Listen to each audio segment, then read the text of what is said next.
Alors, quel plaisir d'avoir Elsa Tannous, qui est évidemment la fondatrice de DG Women. Tu es aussi l'instigatrice de cet événement qui est le 5 à 7 de Femmes en Tech. Vraiment un bel événement, mais toujours des beaux événements avec des femmes très éloquentes qui viennent parler.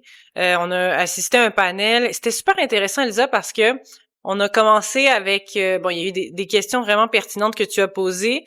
Et puis, à un moment donné, tu as demandé ce qu'était la réussite pour les femmes. On a entendu parler, évidemment, du syndrome de l'imposteur qu'on porte un peu toutes en nous. Mais j'ai envie de te demander à toi, là, la question qui a tué et qui tue. C'est quoi la réussite pour toi? Est-ce que c'est dans le regard des autres aussi ou est-ce que c'est vraiment ta perception? Dans ma perception, je dirais que pour moi, la réussite, c'est ce qu'on fait aujourd'hui. C'est le fait de pouvoir redonner à l'autre. Tu vois, c'est cette capacité à réunir des gens comme ce qu'on a fait ce soir, dans un mois de mars, plein d'événements, mais les gens qui nous font confiance et qui se disent je vais prendre mon mardi soir et je vais venir, tu vois. Je vais venir parce que je vais entendre des choses qui sont vraies, qui sont inspirantes. On va avoir des vraies conversations. J'ai trouvé ça aussi très intéressant parce que, toi, t'en as fait des événements comme ça, tu les animes, etc. Tu es derrière l'initiative à chaque fois.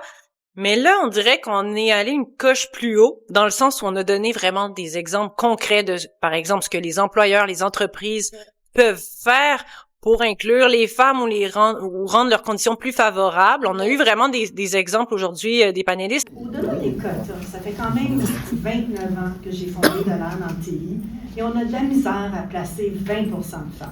Fait qu'est-ce qu'on fait? Non, mais ça peut être une longue question, mais j'allais dire de leur proposer peut-être aussi un meilleur salaire. Mais des fois, il faut poser la bonne question. Des fois, c'est peut-être la distance géographique de l'employeur. La femme, elle a peut-être la difficulté avec ça, mais elle n'ose pas répondre. Donc, des fois, il faut faire peut-être l'extra mile, leur poser des questions un petit peu plus. Est-ce que vous avez un enjeu avec peut-être la distance, le mode hybride, etc. Ça m'a fait penser, avant la Covid, on organisait des événements, et ils se sont rendus compte qu'avec les femmes, c'était des enjeux de garderie, etc. J'ai aimé que Catherine, l'une des panélistes, apporte des réponses quand même. Déjà payer un peu mieux les femmes. À égalité même, ce serait déjà bien. Égalité, c'est sûr que si vous posez des questions, comment vous pouvez en tant qu'employeur aider ou améliorer cette proportion-là, la faire croître, déjà ça pourrait aider. Et puis, elle a mentionné les garderies. Moi, je trouve ça intéressant parce que quelque part, on fait attention aussi pour ne pas attribuer le rôle de maître. Oui, mais c'est la réalité, exactement. Beaucoup de femmes on peut pas l'ignorer. Des événements parce que elles doivent c'est elles qui gardent les enfants peut-être. Donc du coup, si on se dit qu'on veut que tout le monde soit logé à la même enseigne, que tu sois mère ou pas, tant que t'es femme dans la tech, faut qu'on puisse donner les mêmes opportunités à tout le monde. Et si on veut donner les mêmes opportunités à tout le monde, c'est que si toi t'as une petite fille à la maison, que tu veux participer à cet événement, que tu puisses quand même venir. Toi, qu'est-ce que t'as retenu de nouveau qui a été dit, qui a peut-être pas été dit auparavant, là?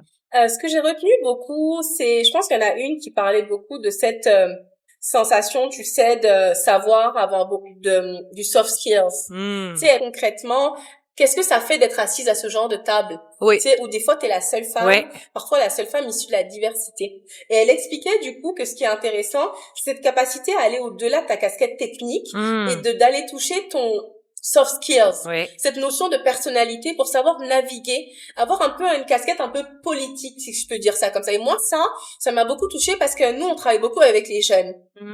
Et ce qu'on dit aux jeunes aujourd'hui, c'est apprenez la tech. Ce qui fait que tu évolues, c'est pas tes compétences techniques, c'est comment tu navigues dans le monde de l'entreprise, comment tu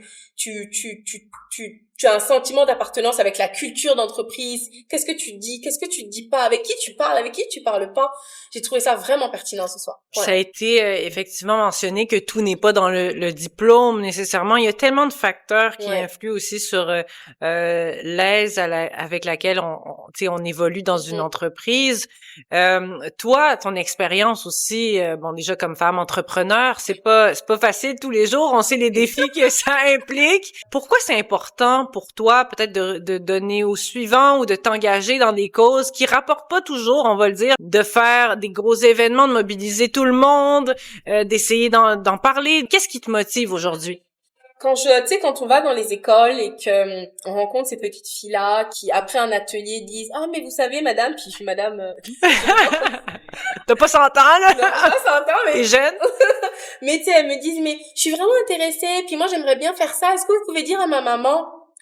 C'est pour ça qu'on fait ça. Ouais, je comprends. Définitivement, tu sais, c'est parce que on parle des chiffres qui sont pas bons, qui sont, tu sais, Est-ce que tu peux nous rappeler un peu les proportions? Donc on va tourner autour de 23-24% de femmes qui travaillent dans la tech, mais ce qui est intéressant, c'est que celles qui étudient dans la tech sont autour de 35% à peu près.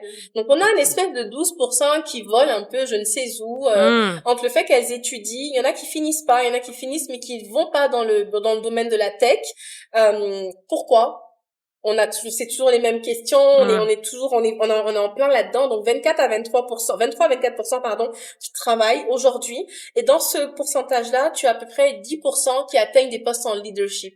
On a aujourd'hui rencontré 3 femmes qui sont toutes seniors, toutes entrepreneurs. Et donc ces femmes-là font partie du 10 à 11%. Il faut le mentionner. Oui, c'est important. Qu'est-ce qui fait qu'aujourd'hui il y a moins de femmes? Pourquoi on n'est pas, comme on est au Canada, pays développé, les études sont accessibles, il y a une vraie réflexion derrière le fait que tous les métiers sont ouverts à tout le monde de base. Après, c'est clair qu'il y a des biais systémiques dans tel ou tel domaine, mais globalement, on est quand même dans une position où il y a une ouverture. Et donc, oui, tu donnes des pistes, mais toi-même, tu fais beaucoup aussi pour soutenir les talents féminins, notamment dans la tech. Ouais. Est-ce que on pourrait peut-être parler d'exemples, des initiatives, des programmes sous DJ Women? On a notre programme phare qui est donc J'ose la tech, qui est le programme éducatif. C'est un programme en fait immersif en école primaire, secondaire et cégep, donc pour les 8 à 18 ans, qui a 2 objectifs. Le premier, c'est susciter l'intérêt dès les bancs de l'école chez les petites filles. Et le deuxième, celui que j'aime le plus, c'est apprendre à nos garçons à devenir des alliés. Parce qu'on a parlé de la notion d'allié tout à l'heure dans le panel. Tu sais, les gens se disent forcément un allié, c'est forcément un homme engagé. Oui, mais c'est aussi une femme qui peut être aussi un allié.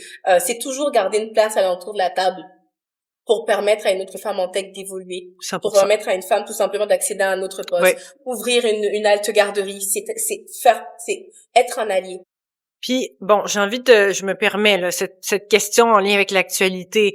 On voit quand même des chiffres assez alarmants chez les jeunes, chez les garçons. J'ai vu l'article. Bon, comment on réagit face à ça? Est-ce que toi, ça te fait carburer à quelque chose? Je veux dire, ça nous donne plus de poids dans ce qu'on fait dans les écoles parce que, en termes de biais, les scientifiques vont dire que les biais commencent peut-être à partir de 5 ans. 5 ans, c'est un peu tôt pour nous au niveau de nos programmes immersifs. Nous, on commence à l'âge de 8 ans, où tu n'es pas encore 100% biaisé sur tel ou tel, t'es gauche ou droite. Okay. Et donc, du coup, on arrive à ce moment-là, à la fois chez les petites filles et les petits garçons, pour leur expliquer concrètement que c'est un monde de possible pour tout le monde dans la technologie. Ok, c'est un âge où on est un peu plus, on est moins dans des opinions tranchées. À partir de 14-15 ans, on est quand même bien dans les opinions tranchées, donc on commence un peu plus tôt. L'idée, c'est justement de rejoindre l'article dont tu parlais et de dire vraiment, on va pouvoir venir semer la petite graine très très vite là, pour dire aux petits garçons, apprenez à être des alliés.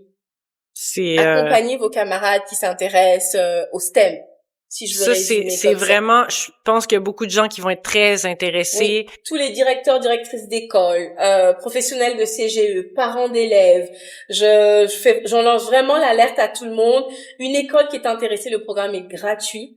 Et la particularité de ce programme-là, c'est qu'on vient en immersion dans votre école pour apprendre la tech autrement à vos enfants, et les entreprises sont impliquées. Ça c'est le petit point qui est pas à négliger. Les entreprises sont les premières à nous dire des fois, mais il n'y a pas assez de femmes en tech, et comment ça se passe? Eh ben, vous venez autour de la table, on discute tous ensemble, on co-crée un programme ensemble et on dit les vraies choses et on décide de quelque chose pour les enfants. Les entreprises en premier sont là. Et c'est la confiance. Ben, grand merci, Elsa, et que t'es bonne. Merci à toi. Écoute, c'est toujours un plaisir, puis Culture Mania va évidemment suivre ça de près, puis en collaboration avec toi, on va en faire des thématiques, là, des sujets régulièrement, on va en parler. Dossiers. Oui. À suivre. Donc, merci beaucoup. Merci, puis encore merci pour le partenariat. Moi, je suis vraiment contente. Culture Mania est notre partenaire officiel, média. Donc... C'est ça, c'est avec beaucoup de fierté que Culture Mania s'associe à DJ Women, parce qu'on a des missions communes, en fait. partir de mars jusqu'à la fin de l'année et puis encore. Et on va essayer un maximum de couvrir tout ce beau calendrier parce que t'en fais beaucoup quand même. On va faire notre max. Je sais que t'es capable de... on va essayer d'être là. Merci en tout cas pour la place réservée puis suivez-nous là, au plaisir d'en parler. Soirée.